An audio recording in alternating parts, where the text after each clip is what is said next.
E aí, gurizada, beleza? Bem-vindo ao ano de 2020, tem vídeo novo na área, então se prepare e solta a vinheta. E de vinheta eu quero que bote aí o governo Bolsonaro um ano e o Bolsonaro passando ao longo desse ano, como se ele estivesse andando por cima dos meses. Tá? E aí, gurizada, beleza? Antes de mais nada, tem que pedir pra se inscrever, pedir pra compartilhar e pedir pra ativar a sineta agora, que é moda no YouTube. Eu não vou parar de fazer vídeo, eu vou continuar fazendo vídeo, talvez com um pouco menos de frequência, porque ele me toma muito tempo na edição e tal. Mas eu tô pensando em abrir um... Tô pensando não, agora eu vou abrir definitivamente um Apoia-se. E se tiver uma grana decente ali, eu começo a terceirizar a edição do vídeo, né? E acredito daí que fique um trabalho melhor, assim, né? Pra vocês, inclusive. Então, estava com saudade de vocês, as minhas redes sociais, eu botava na tela, mas, cara, tá tudo na inscrição aqui, na descrição. Rede social, o Twitter, né, o Instagram, e eu também quero que vocês me dêem dinheiro no PicPay. PicPay eu vou botar na tela. Pronto. Então, né, tá aí pra tu ajudar, tem um cara ali que já me deu 63 centavos, eu agradeço de coração. Então, a proposta do vídeo de hoje é falar um pouco sobre o governo Bolsonaro na política externa ao longo do ano de 2019. Foi o primeiro ano que o cara assumiu, né? Então ele assume a presidência e a gente tem ali uma ruptura, uma mudança forte na política externa brasileira e a gente vai falar um pouco sobre isso. Eu gosto muito de geopolítica. Eu sou da área, né, da geografia, então geopolítica é uma ciência que eu acho muito legal. E dentro da geopolítica a gente estuda um pouco o posicionamento do Brasil em relação ao mundo e tal. E de fato a gente tem não é uma ruptura ainda porque está no processo de ruptura, mas a gente tem um forte processo aí para romper toda como o Brasil se comportava em termos de política exterior e diplomacia, tá? Graças ao nosso incrível, magnânimo chanceler Ernesto Araújo. Como é que é o apelido que a galera botou nele? É forte, não? É os caras do... É forte chanceler, que é o chanceler do Forchan. E realmente, tu vai ver entrevistas dele, ele tem um nível... Eu não vou falar paranoia, mas é um nível de construção política do inimigo muito bem estruturado dentro dele, mas se tu olha de fora e começa a analisar, é muito simplista e não tem muito sentido. Por exemplo, ele fala do Foro de São Paulo, que é uma grande ameaça, e eles têm grande... Pô, tem site do Foro de São Paulo, sabe? Tu fica sabendo o que acontece no Foro de São Paulo. O Foro de São Paulo é meia dúzia de gato pingado de esquerda, o negócio não tem dinheiro pra organizar, e isso pra ele é um grande mal dentro da América Latina e tal. Então, né, esse cara é o cara que ajuda a comandar a política externa brasileira. Então, vamos falar um pouco como foi o ano de 2019. Primeiro começou com o Jair Bolsonaro se reunindo com o Trump lá em março, ele se reuniu com o Trump, eles trocaram camisetas, e o Bolsonaro parecia um faceiro, um moleque, um guri louco de faceiro, porque tava ali do lado do ídolo dele, e eles falando que as relações Brasil e Estados Unidos nunca esteve tão boa. Isso em março, né? 3 meses, tipo assim, nossa, que os Estados Unidos ia apoiar o Brasil a entrar em alguns acordos, que os Estados Unidos ia dar toda a estrutura pro Brasil, que o Brasil ele tinha parado de fazer aquela política socialista. A gente tem então aí um comportamento interessante de observar que a política externa brasileira, assim como a política dos ministros do Bolsonaro, tirando alguns, tirando tipo o Guedes, o Moro, eles são, de modo geral, de achar um inimigo. Então, por exemplo, vai lá o Bolsonaro, acha um inimigo, o chanceler lá, o Ernesto Araújo, acha a esquerda socialista um perigo. E isso vira uma verdade, toda a política externa acaba se baseando nisso. Então isso foi até, né, quando se encontraram com o Trump, tipo, agora nós somos mais um país de esquerda. Então essa é a primeira coisa que rolou. De prático daquilo ali, o que saiu? Cara, não saiu muita coisa, o que não é ruim nem bom, tá? Você tem que começar a se ligar também que os presidentes se reúnem e até começar a dar pontos positivos disso demora um tempo. E tem até numa das reuniões que rolou, numa das falas que o Trump fez, ele fala que, eu vou abrir aspas, tá? Estamos com um cavalheiro que teve uma das maiores vitórias eleitorais do mundo. Isso é o Trump falando do Bolsonaro. E ele estava muito orgulhoso de sua relação com o presidente Trump. Tipo, o Trump disse que o Bolsonaro estava muito orgulhoso de se relacionar com o Trump. Sabe, essa coisa de ficar puxando o saco, enfim. Nem na prática o que acontece é que o Brasil ainda não tirou muitos mais benefícios, não. O Brasil ainda não tirou muito benefício dessa relação com os Estados Unidos, e inclusive no final do ano o Trump pegou e pá, falou que a Argentina e Brasil estavam desvalorizando a moeda deles para conseguir exportar mais coisa. Ainda tomaram uma cutucada do Trump. Isso foi uma das coisas. Depois teve aquela visita clássica do Bolsonaro a Israel. E tem ali inclusive, alguém se quiser comentar ali, um dos motivos dessa ida é agradar o público evangélico do Bolsonaro. Eu confesso que eu sou bem ignorante para saber por que tem tanta ligação o evangélico e o judaísmo. Eu sei que tem alguma coisa a ver com o Antigo Testamento. Isso tudo eu sei, mas tipo, como é que isso consegue chegar com a força que chegou aqui nos evangélicos? Então isso foi uma amostra, inclusive, do Bolsonaro para esse público que é mais fiel, né? O eleitorado mais fiel dele. E daí teve aquela recuada clássica do nosso presidente, onde ele falou que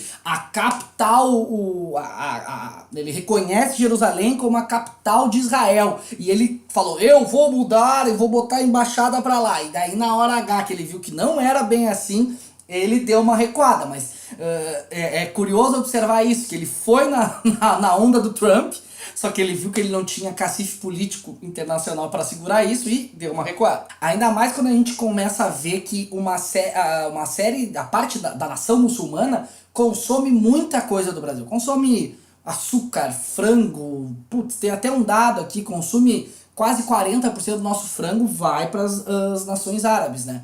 Então, porra, isso também deixou o Bolsonaro meio...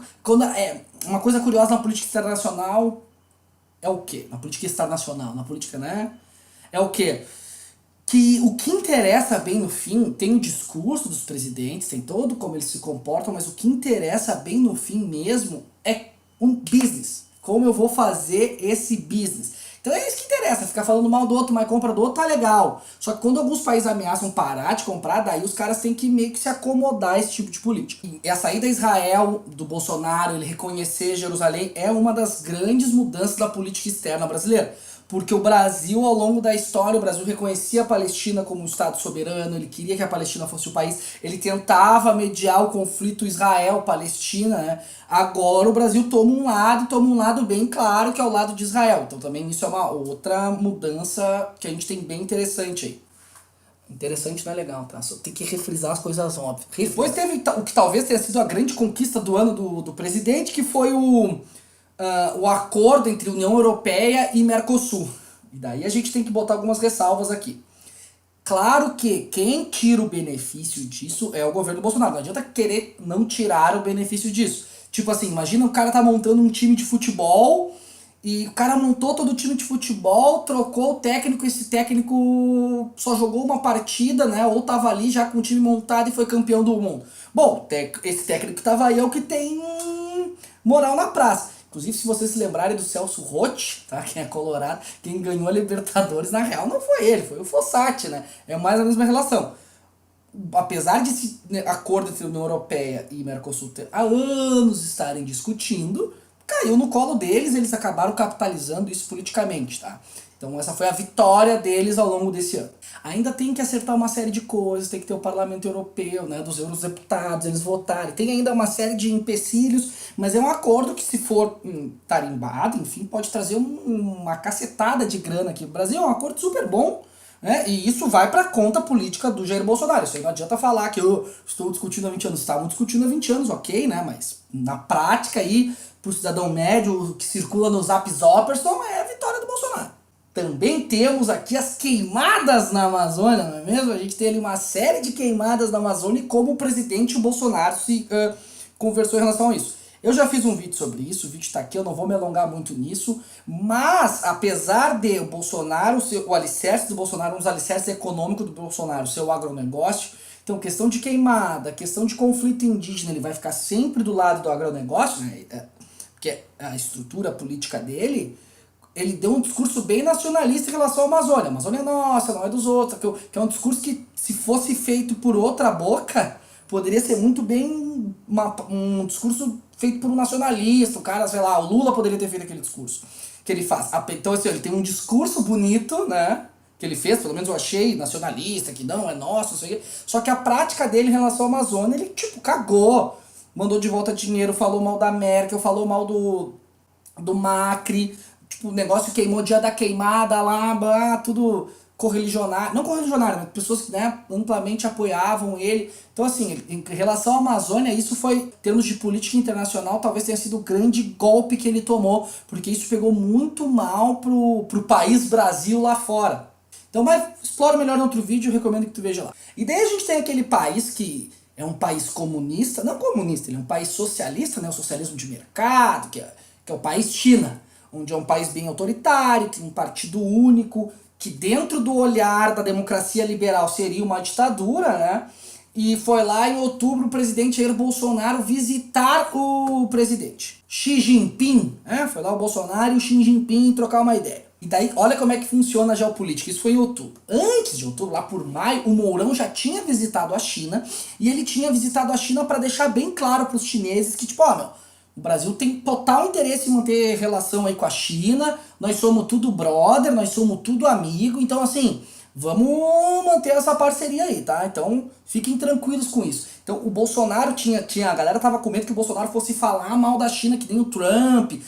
Não, o Bolsonaro ele foi muito pragmático. E aí que vocês têm que se ligar, no política internacional o que interessa é grana, meu velho. Quem tem grana apita o jogo, tá? E pensando em termos de grana, o Brasil teria muito mais a ganhar se aproximasse da China do que dos Estados Unidos, viu? Que a China é um mercado consumidor gigante do Brasil, a China gosta de fazer essas parcerias bilaterais e até certa medida não anti-imperialista, mas de contraponto hegemônico dos Estados Unidos e tal. Então talvez tivesse sido mais interessante se virado para a China. Não, a gente escolheu se virar para os Estados Unidos.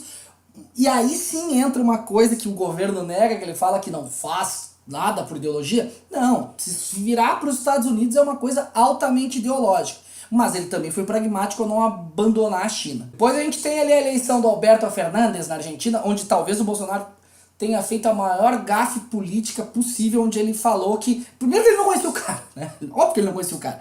E falou que se o cara ganhasse ia ser mal pros argentinos, tipo...